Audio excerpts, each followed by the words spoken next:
Morning, everybody.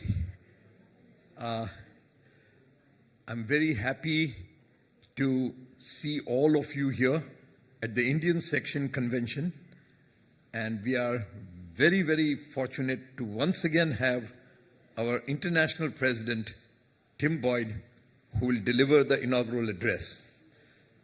Considering that the President is here, may I request him to start with our universal prayer. Tim.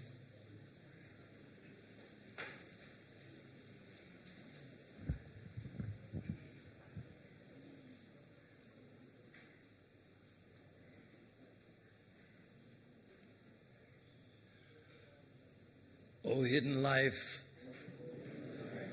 vibrant in every atom. O hidden light, shining in every creature. May each who feels himself as one with thee know he is therefore one with every other.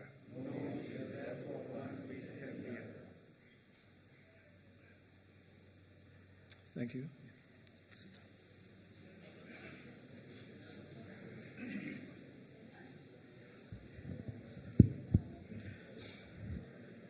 And then, without wasting any time, considering that our President has to go and he has a lot of other work, we are already late by more than half an hour. So I will request him to inaugurate our convention by lighting the lamp, which will be then followed by his inaugural address.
Well, greetings one and all, and of course, I would be remiss if I did not say a Happy New Year to us all.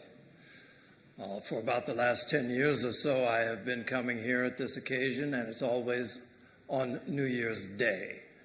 And I think it's always a very auspicious time for us to have the beginnings of this Indian convention. I can say for a certainty that I have been very fortunate in my tenure as international president to have had universally good relations with our Indian section and with the presidents of that section. When I first came in, it was Brother Sundaram, who very fortunately embraced this lost American into the life and the functioning of the theosophical world here in India, and it has been very helpful all the way along. At this point, of course, it has moved, and now it is Pradeep, and as the representative for this section. So I'm very happy for the relations that we have had. It has made my life and the work that we do here at Adyar much more meaningful and much more potent, I do believe. As I say, always it's at this time of year that this inauguration takes place.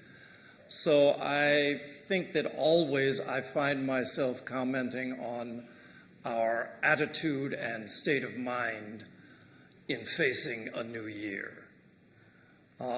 For each of us, this particular turn in the calendar should be a time of some reflection, a time where we have an opportunity to look back over the year that has just passed.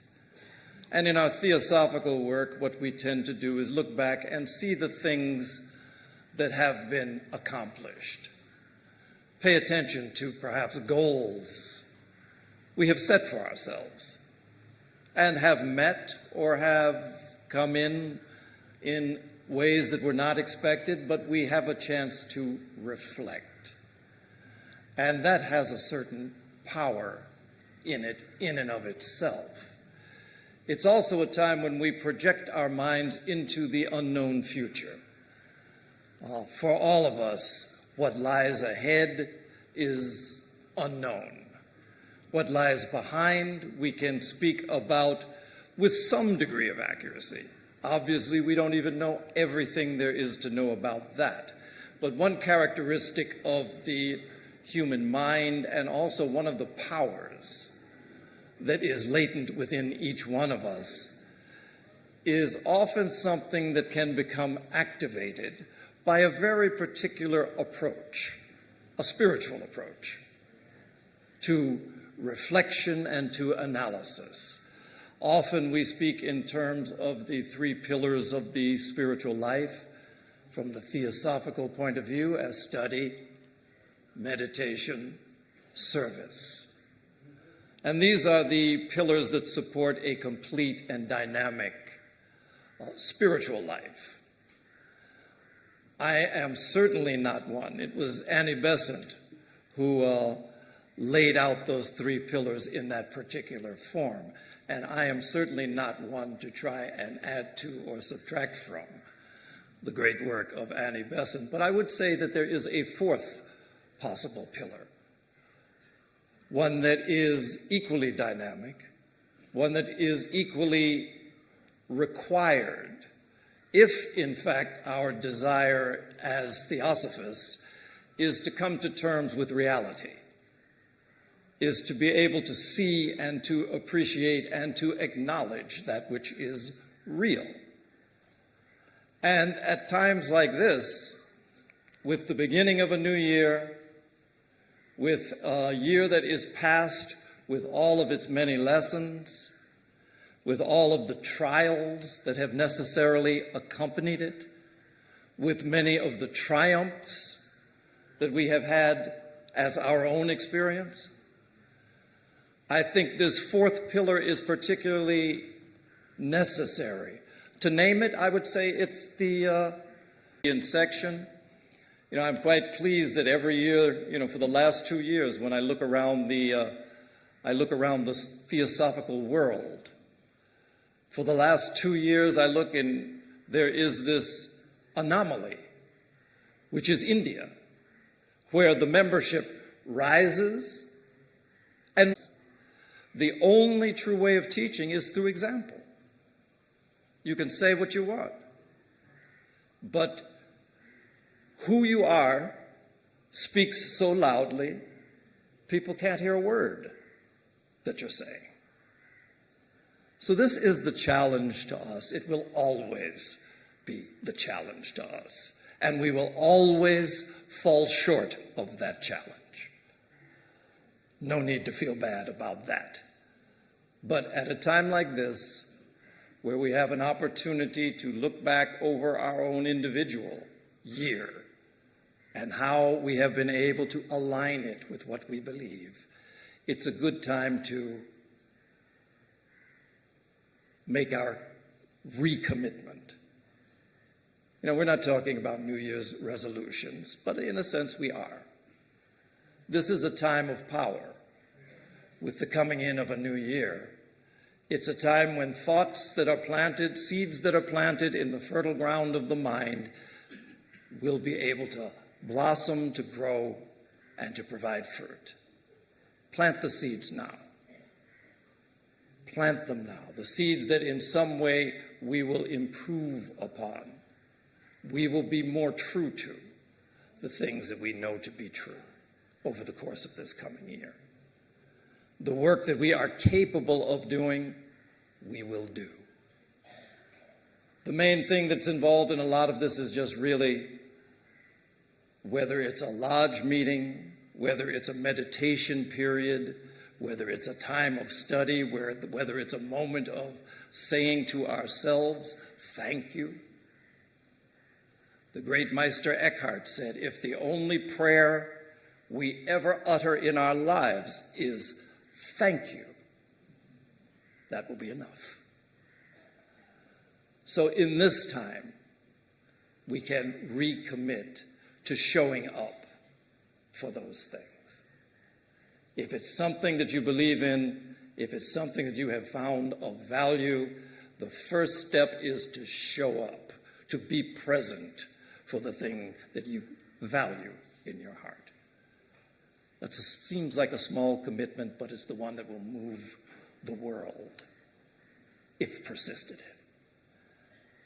in. And where we have the great advantage of a collectivity of minds, 1 + 1 does not equal 2 when it comes to this power that is generated by a collective mind that is focused on truth.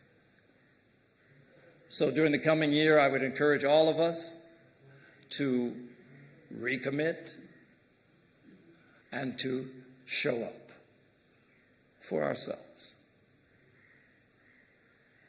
As always, I'm the one who is blessed by being here with you all and to know that we are all connected in this global work, and also to be so personally proud of all that is happening here in India and of the consistent line of service to the world that has flowed from this place. It's no question.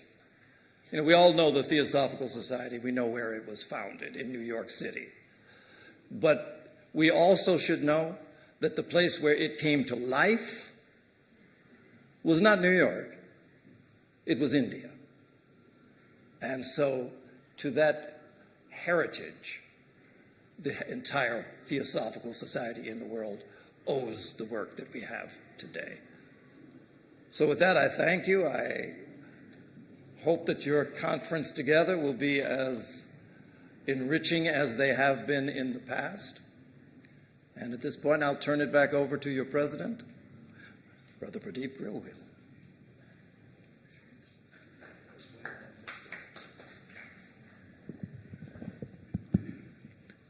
While our international president is here, I will also try and make him do 2 other things, which will, I'm sure, further glorify what is going to happen. He did refer to a person, Mr. S. Sundaram, my predecessor, and Mr. Sundaram was a very good editor. He had edited the Indian Theosophist long before he became the General Secretary, and he's been contributing to the work even today. And I think if you will see the first 2 pages of the Indian Theosophist in the past, the heading is A Step Forward. He has written them all so very nicely. So I requested him if on behalf of the Indian section, he can put all these A Step Forward together and put them in the form of a book. It's a lot of work, but he was ready to do it. And he worked for the last 6 months or so and raced against time to be ready for this convention. So we are going to release that book, and it will be released at the hands of our president.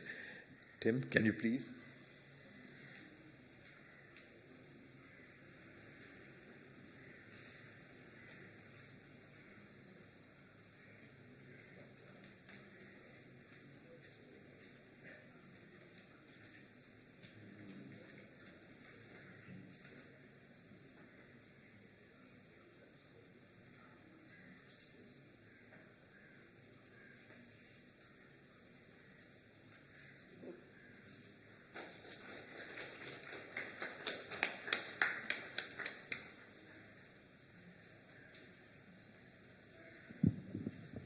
So that is one thing I had requested him to do.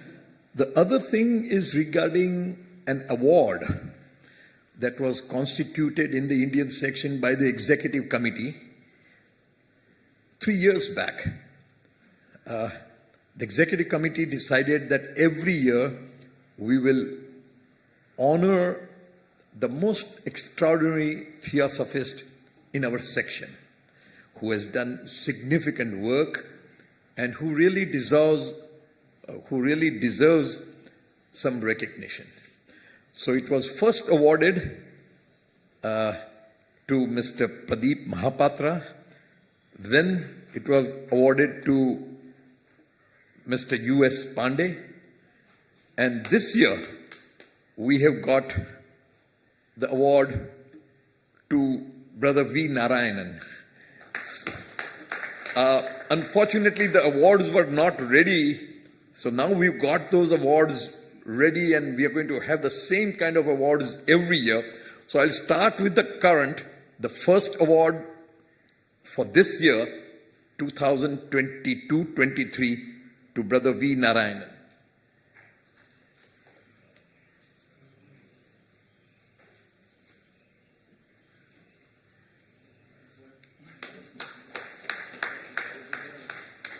One person who really deserves the award, the way he has worked, and the other big problem with him is that he has had to work with me. So he has had a lot of difficulties, but he has worked all these days very hard, and he has changed the entire economic outlook of the Indian section. The next award, which was given last year for the year 2021-22, was to Brother U.S. Pandey. Mr. Pandey is one person who has been lecturing all over the world, particularly in India. I think by and large he has covered all the cities also now of India. States, I'm sure he has covered. He worked very, very sincerely and lectured. And that is how I think he has really spread theosophy very well. He has supported the Indian section in the propagation more than anyone else. He stopped the membership. Yes. And the last person in the year 2020-21, he's the first person to receive this Radha Bernier Award of Outstanding Theosophist for the year. That was none other than Pradeep Mahapatra. Pradeep ji.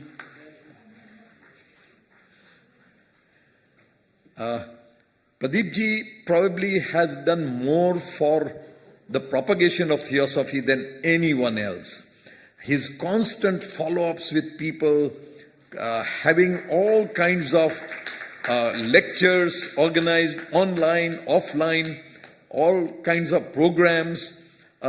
He keeps me on the run every time. And he's already telling me next year in October, whom are we going to invite for the Indian section camp? Plans very well, meticulously, and works very hard. Very, very much responsible for the kind of growth we have had with the young membership and all that. So I think he's a very worthy person to receive this. Tim, if you can just stay for 5-10 minutes and then maybe, I know you're busy, so you can leave while we continue with our business.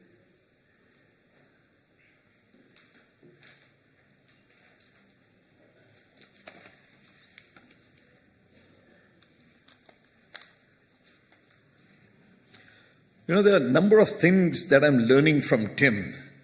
And I think one of the things he said is, giving a lecture over here, reading the annual report is quite boring for people.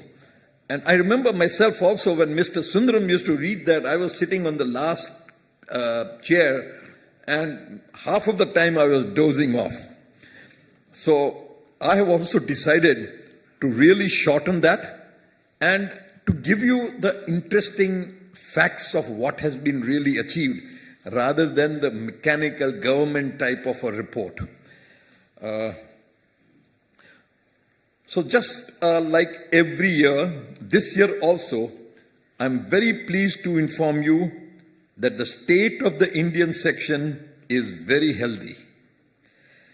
Let me give you a bird's eye view of the Indian section's work during the Theosophical year 1st October 2022 to 30th September 2023. The highlight of the year was the second successive increase in membership of the Indian section, which Tim Boyd has just referred to, from 11,549 members last year to 12,231 members as of 1st October 2023, an increase of 682 members, or an increase of 5.9%. Tim was just telling me and complimenting, saying that your section is the only section that has an increase in the world. So he was very happy about it, and I think everyone deserves a lot of credit for it. All the federations, all the lodges that had put up the work, particularly getting the youth, which is what we wanted. I think the percentage of youth in our membership has gone up so much. And I think we have to do more and more of the same. This increase of 5.9% is in the light of an increase of 2,510 members in the previous year, from 9,039 to 11,549. So we've been able to sustain and then grow further, which is also credit to everyone's hard work on propagation of theosophy. This also shows that the move that the executive committee took to abolish admission fees for membership and abolish the annual dues from the members has really helped the Indian section grow by getting young members who were little resistant to pay the money. Now they could all become members from schools, colleges, other institutions. One of the good things that this kind of a increase in membership does is even in lodges, you can see some young members now. In India in particular, we did not have that before. In Varanasi, our college students have joined in large numbers. Sister Uma Bhattacharya, who looks after the college and the hostel, is very much responsible for getting a number of members from the college. These students are interested in theosophy. In fact, Mr. Narayan conducts a session with them every morning from 7 to 7:30. They all come at that time. I never used to even get up at that time when I was in college. But these students are interested. Question does remain whether they will sustain that after they leave. But well, you know, as it has been mentioned here, our main duty is to tell the people of the world what theosophy is, and then let them decide if they would like to continue with it.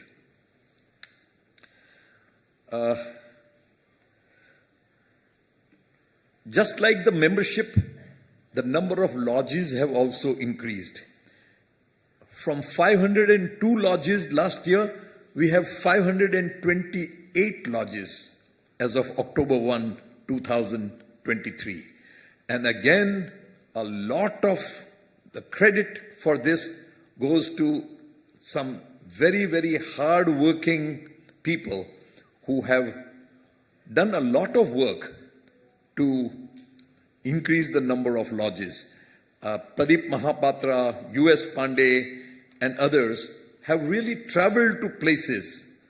I remember our past International Secretary, Dr. Satpathy, going in a car with 2 or 3 of the members to a remote village from Bhubaneswar and convincing them to start a lodge.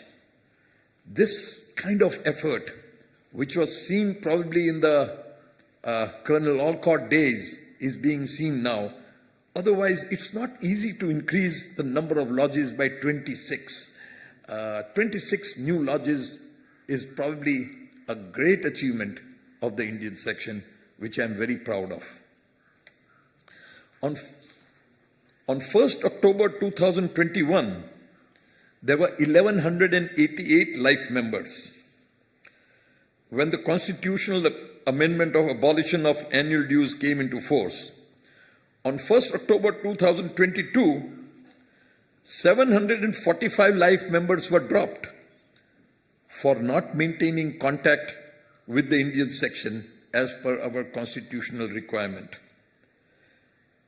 Now, as of today, there are 745 life members, and any life member that has been dropped, if they write a letter indicating that they would like to continue as a life member, we immediately revive their membership.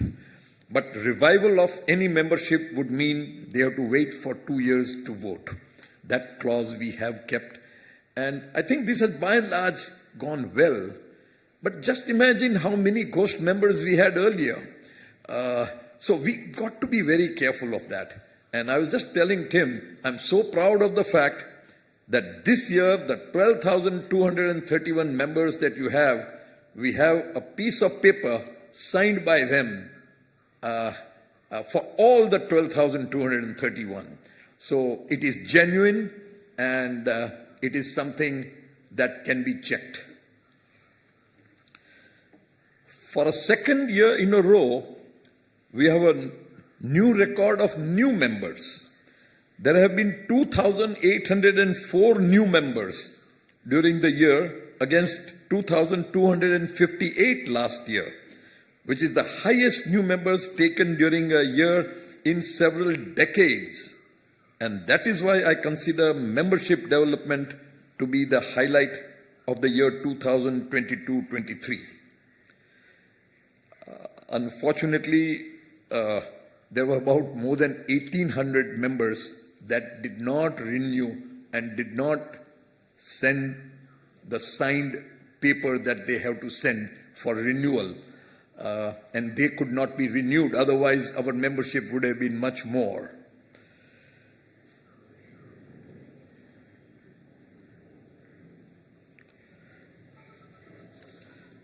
Another highlight of the year was a plan and proposal of the Indian Section Executive Committee to contribute 2 crores for the participation of about 100 members of the Indian section in the 12th World Congress of the Theosophical Society that is to be held at Vancouver in Canada from 23rd July to 27th July 2025.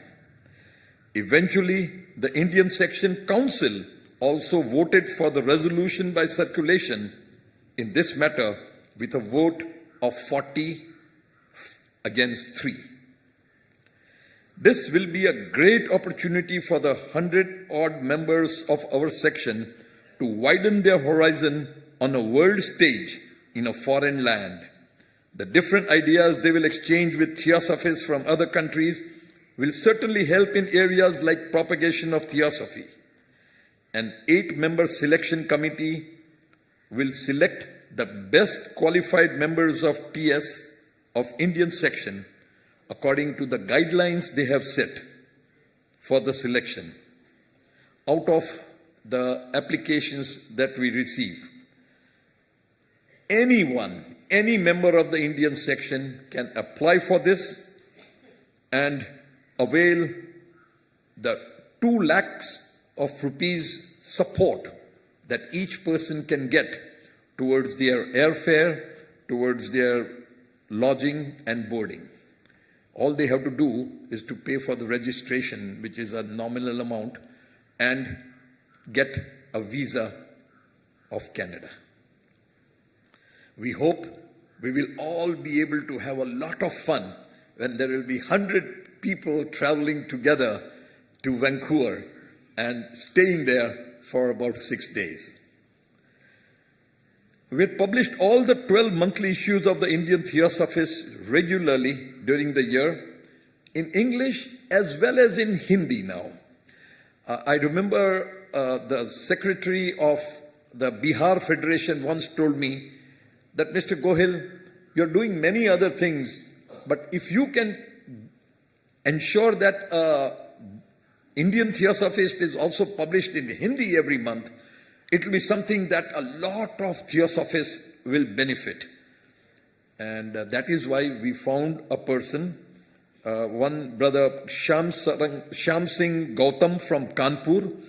Every month he meticulously translates the Indian Theosophist that is finalized into Hindi.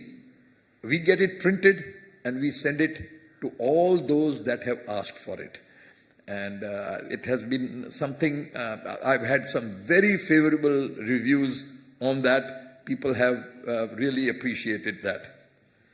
Still, another highlight of the year was the Indian government mandated acquisition of about 1 acre of our 17-acre campus. The reason for this was that Prime Minister Narendra Bhai Modi has decided to shorten the time for the people to go from the railway station at Varanasi to the Kashi temple. And right now it takes almost like about 50 minutes. And he says it should not take more than 10 minutes. And people tried it in many ways, subway, overbridge. Nothing was technically feasible. Ultimately, they came up at having a ropeway project. So the ropeway project will start from the Varanasi station, Kant, to the Rath Yatra crossing, which is right at the corner of the Indian section property.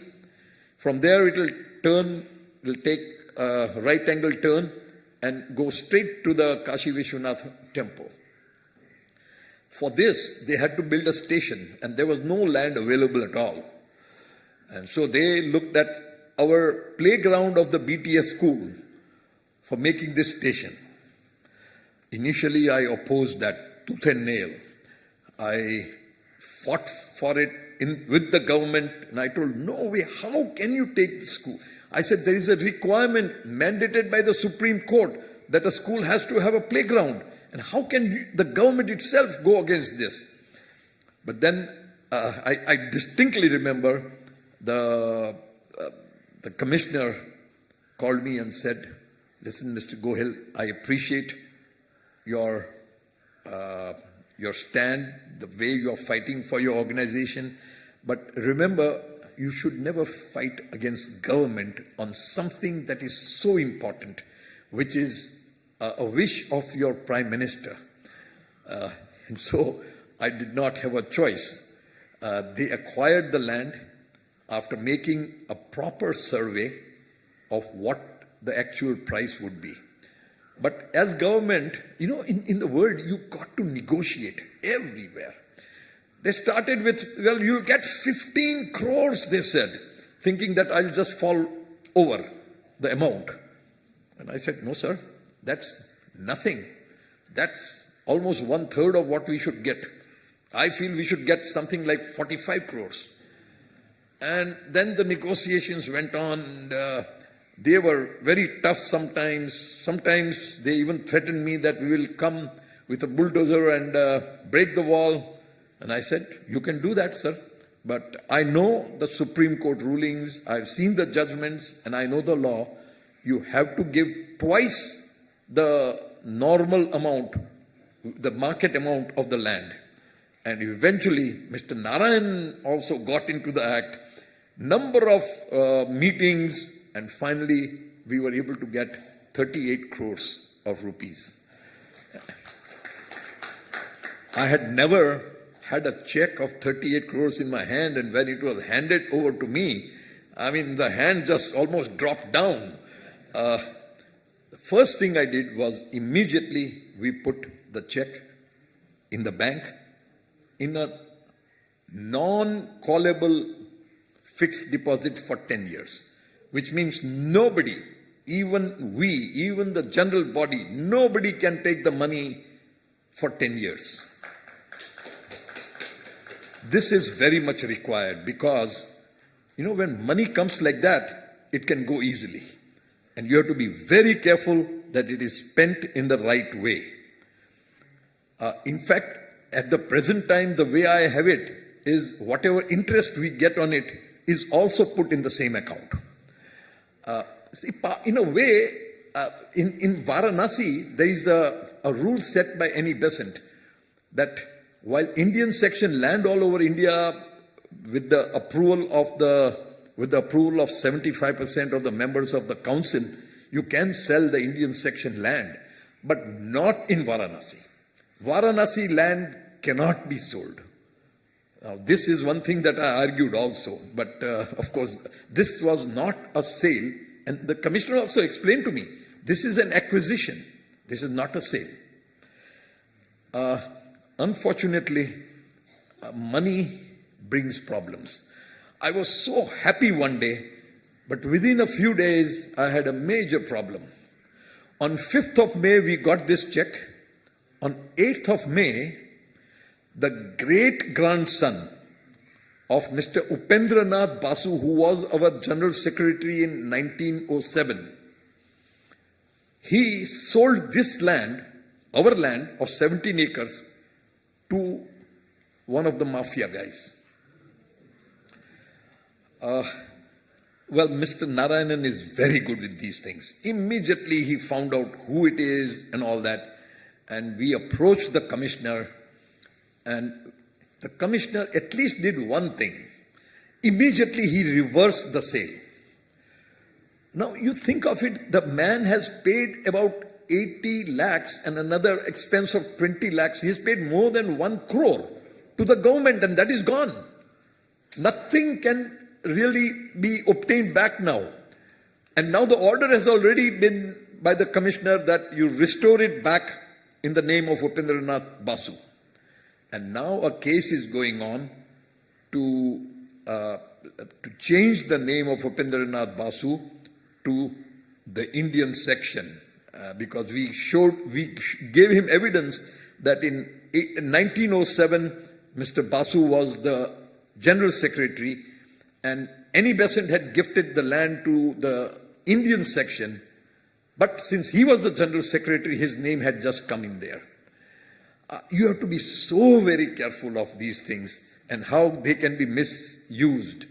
The worst part of it is what I will tell you now. Naturally being very annoyed, the mafia has put up 2 criminal cases against me. The first is that I sold land to the government that did not belong to me, that did not belong to the Indian section.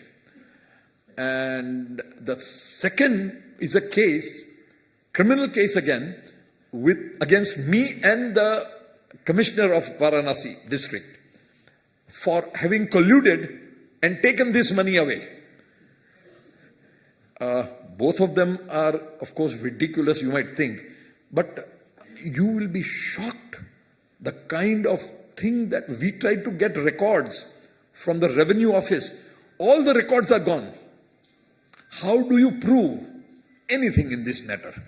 And these people have literally bought the entire revenue office. The only person they couldn't buy was the commissioner. So right now the case is going on.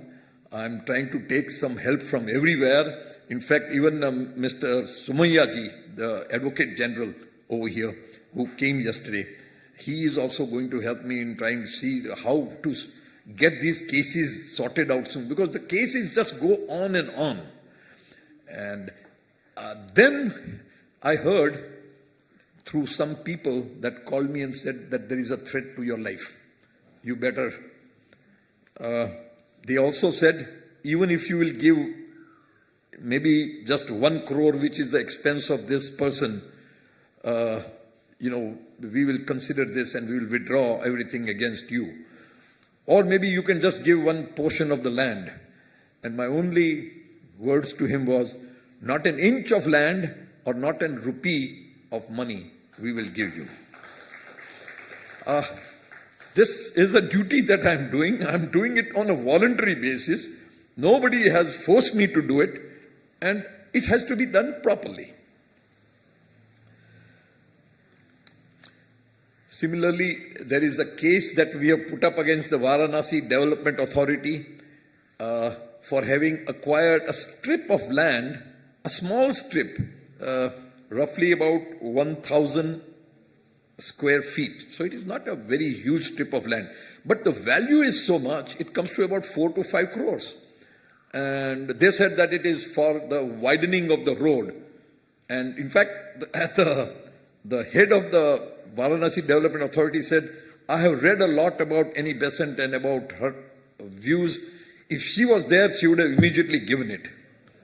And I said, well, that is Annie Besant. This is Pradeep Gohil, a Gujarati. And a Gujarati will not give anything away for nothing. And I did not. They, of course, acquired it. And I'm already in the Allahabad High Court. And I've been assured, they said, because this is something that the Supreme Court has already decided, that you cannot acquire land without paying a compensation. So we will get that 4 to 5 crores. They told me, they said, now you got 38 crores. Now why? And I said, so what? So anyway, that was another thing that was, I think, very important.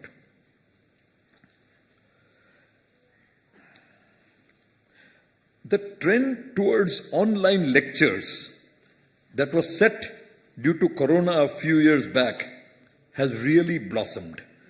There are members like Brother Taral Munshi of Mumbai Federation, who organizes lectures with 2 or 3 speakers in English, Hindi and other regional languages, broadcast every Tuesday for 1 hour on his program that is called Triveni Tuesday. I mean, just see the impact. I mean, where in the world they would have a program like this every week for 1 hour? Brother Shikhar Agnihotri and Sister Catalina broadcast many programs regularly on serious theosophical subjects. Brother Pradeep Mahapatra, who I already mentioned, is in partnership with Brother Shikhar, and he has taken a lead in organizing such programs in the beginning, still continues to offer them regularly. In fact, the moment I get a call from Pradeep ji, I'm scared because he'll say, now you have to give a lecture on this.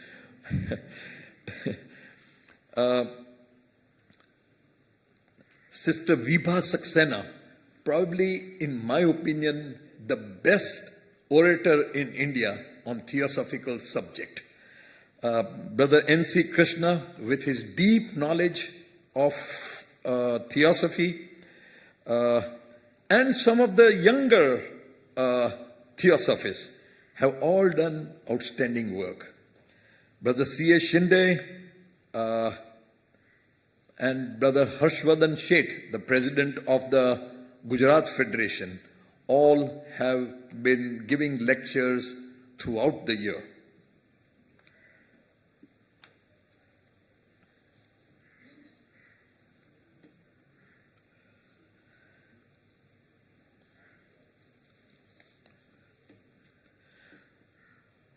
The Indian Section Convention took place last year on 28th to 30th October 2022 at the Radha Bernier Amphitheatre.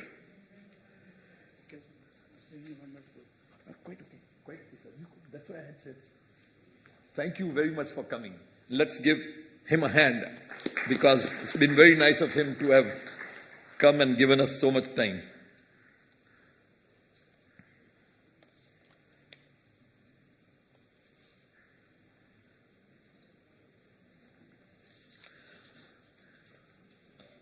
After the convention at Varanasi, number of our members told me that why don't you have this convention every year. Of course, one of the reasons they really liked it was the convention was totally free. There was no registration, there was no accommodation charge, and there was no food charge. And they really enjoyed, they were able to go out and see the development in Varanasi also.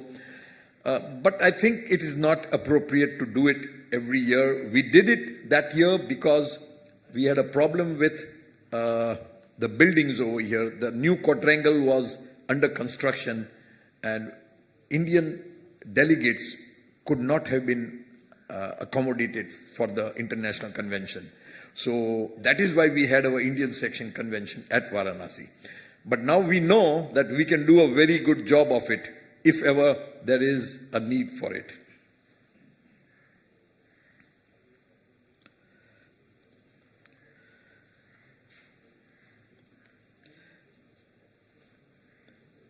The young Indian theosophists are also doing a great job in the theosophical world.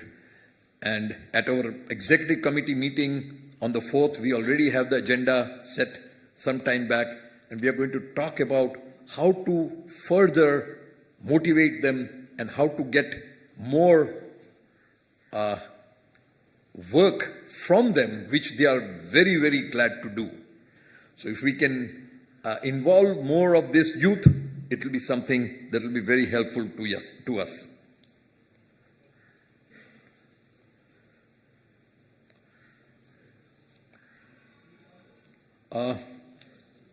Last year in December, an election was held, and I was fortunate to be able to be declared a winner, so that you will have to now stand me for another 3 more years from 1st January 2023 to 1st January 2026.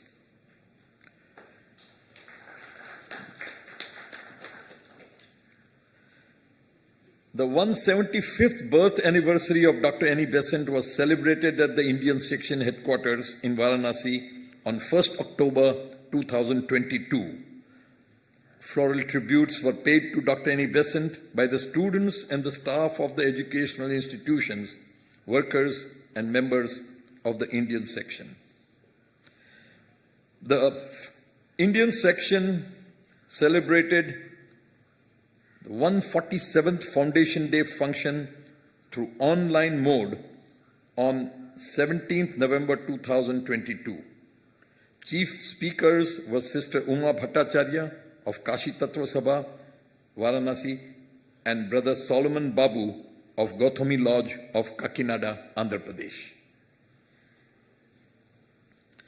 The Indian section, the Theosophical Society, organized a DR Day in online mode on 17th February 2023. The program started with a welcome address and universal invocation by Brother Shikhar Agnihotri, moderator of the program. While people sometimes forget now, seeing Shikhar all the time here, I just wanted to remind everybody that Shikhar is still a very important part of the Indian section. He also gave a brief history of Adyar, how it came to be known as Adyar Day, and the origin of the tradition of observing this day as Adyar Day.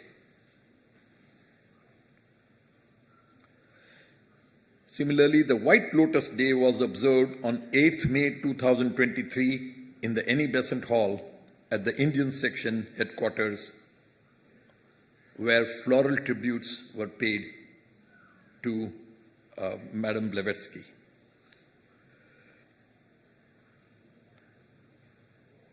The 99th Easter Conference was conducted on 7, 8 and 9 April 2023 at the international headquarters here in Adyar. A total of 105 delegates were present. You know, the thing that Indian section should be really proud of is that when you have 105 delegates in a conference in one part of the country, you don't have 105 5 delegates in some of the largest sections in the world.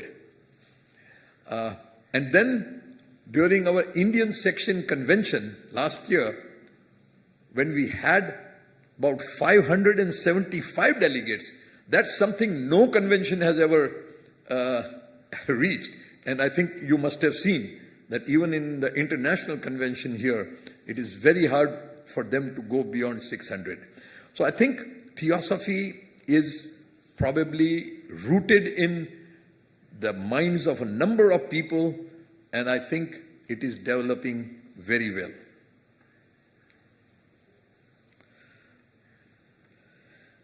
The Indian section study camp could not be organized in 2022 because of COVID, and it's something that was organized in this October, but I will have to report that next year because it comes in the current year.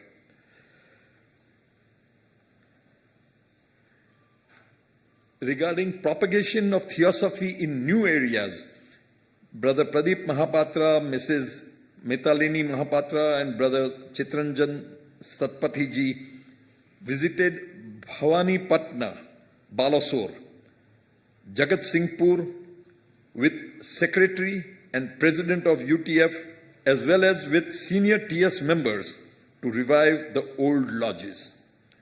Therefore, these places, which are new places, also found Theosophy.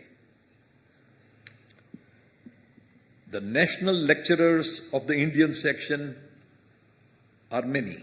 We've got a list of about 24 national lecturers, and all of them have done very good work. They had gone around lecturing on theosophical subjects to different lodges and federations. The number of lectures that they delivered varied. Some of them have more than 100 or 200 lectures, and some have had few, but they've all done their job. They gave these lectures at different places as well as online. These lecturers have done a great job in propagation of Theosophy as well as in imparting theosophical knowledge to our existing members.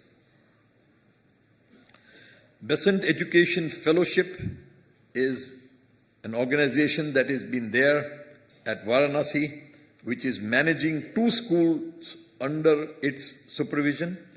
The Vasant Kanya Mahavidyalay, the Vasant Kanya Inter College, and the Basant Theosophical School are managed by the Besant Education Fellowship, and both these institutions are doing quite well.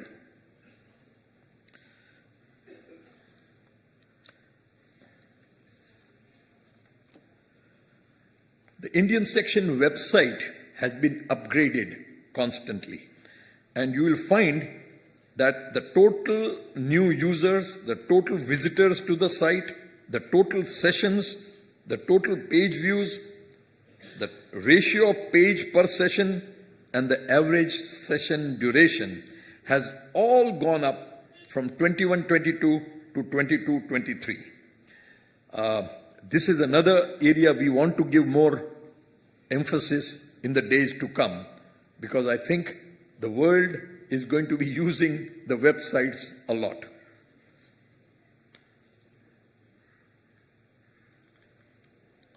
The 4 educational institutions in the Indian section premises at Varanasi are all doing very well.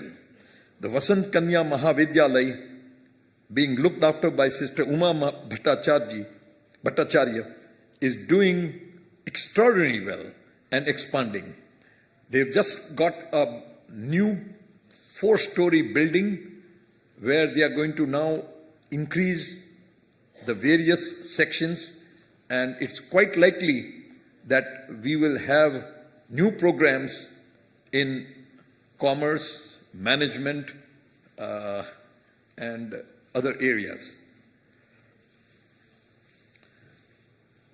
I believe I don't need to say much about the financial position because I have aptly covered that. But I must say that the financial position of the Indian section, which in 2017 when I took over, we had a debt of 50 lakhs that had to be paid off.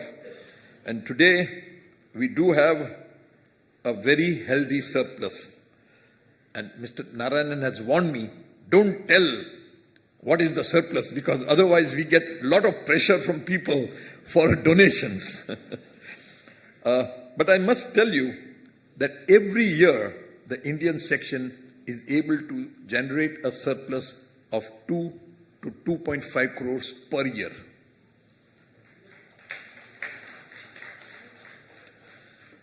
The Central Property Committee that has been formed in the Indian section under the leadership of Mr. Narayanan, Brother Krishna, Mr. Shinde, Mr. Sanat Kumar, Mr. U.S. Pandey and others, that is doing exceedingly well.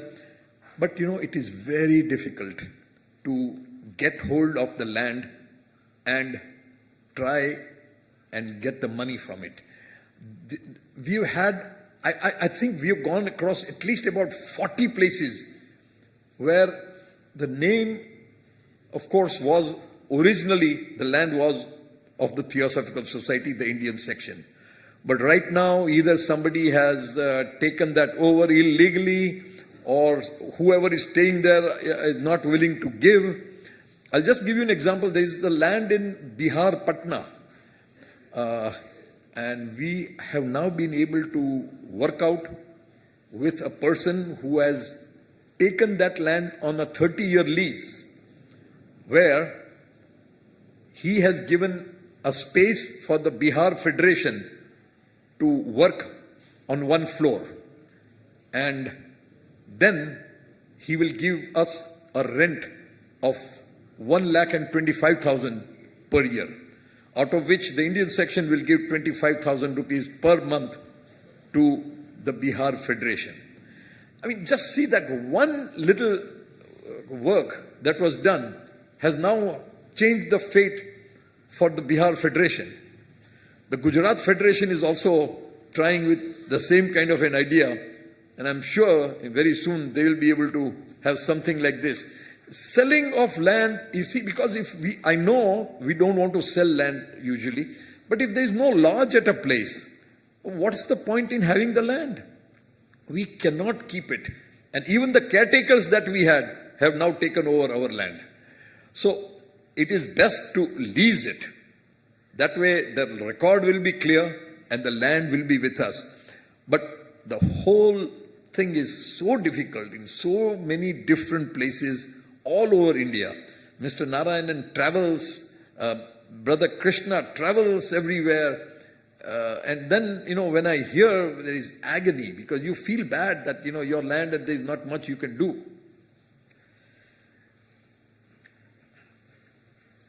I'm now coming to a close, and so I have to mention two things. One is the tasks ahead of us, which I must give you an idea of. The most important task at the present time is to follow up and concentrate on the cases that are up against us and getting the name of the Indian section, the Theosophical Society, in the Khatoni, the records, the revenue records of Varanasi, of the land that we have been enjoying possession for more than 120 years. We have to continue to follow up on the writ petition and try and get the 4 to 5 crores that we have to get from the Varanasi Development Authority. And we have to concentrate on getting the commerce faculty, the education faculty, the B.Ed program, and the management faculty in the new college building of our college. In addition to this, the emphasis on youth, which I have already mentioned, we must continue to do. And finally, I have to convey gratitude to a lot of people. Every year I offer gratitude to Brother V. Narayanan for the great help and support in my work that he has given throughout the year. This year is no different. He is very cooperative and positive person and very easy to work with. I have to thank the great help Brother S.L. Dar of Varanasi has given to me in the administration of the campus and for attending the court cases against the Indian section and me. Similarly, I must thank Sister Uma Bhattacharya for taking the entire burden to run the hostel and VKM college very successfully. She also helped in motivating college students to become members of the TS. I must also thank the ever-dependable Mr. Sundaram for his help in publishing the Indian Theosophist. I have the deepest feelings of gratitude for Brother Pradeep Mahapatra for organizing so many Indian section programs and for having done outstanding propagation of Theosophy work. He's so well known in the Indian section as Pradeep ji. Half of them, I'm sure, feels, yeah, Pradeep ji, who is the president of the Indian section. That's the way it goes. I cannot find words to express my gratitude to Mr. Om Prakash Yadav, the IT specialist and person who is looking after membership, for his continuous help to me in my office work without seeing the day or time. And he is the one person who has clarified all the records of membership. And now we essentially have no disputes of membership, which we used to have in abundance earlier. I also thank Mr. Ian Singh, the accountant, for his precise accounts work. Mr. Atul Kumar Singh, a new person we have taken in an administrative capacity. Srimati Madhuji for taking very good care of our headquarters office and of my residence. And of course, I've got to thank the indomitable and experienced Rajkumar Pandey. And I'm sure those of you that know him would agree with me that he is quite a person doing a great job there for us. I also thank Santosh Yadav, who looks after security and the bookstall, Chuna, who is the carpenter, Somnath Moria, who is the electrician, Mr. Jha and Ilaka Singh of the security department for having worked diligently. It was a pleasure and privilege for me to work with my team in 2022-23. Thank you.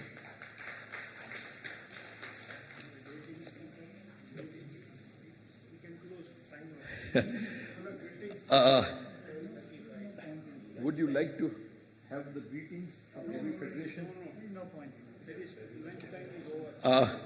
The lunch time is already there. We were talking about having greetings from all the heads of the federations, the secretary or the president. That is our tradition. But today, because we started very late and the president, of course, had to be given the priority, we had skipped that. So please forgive me for not being able to do that. Thank you. This session is closed.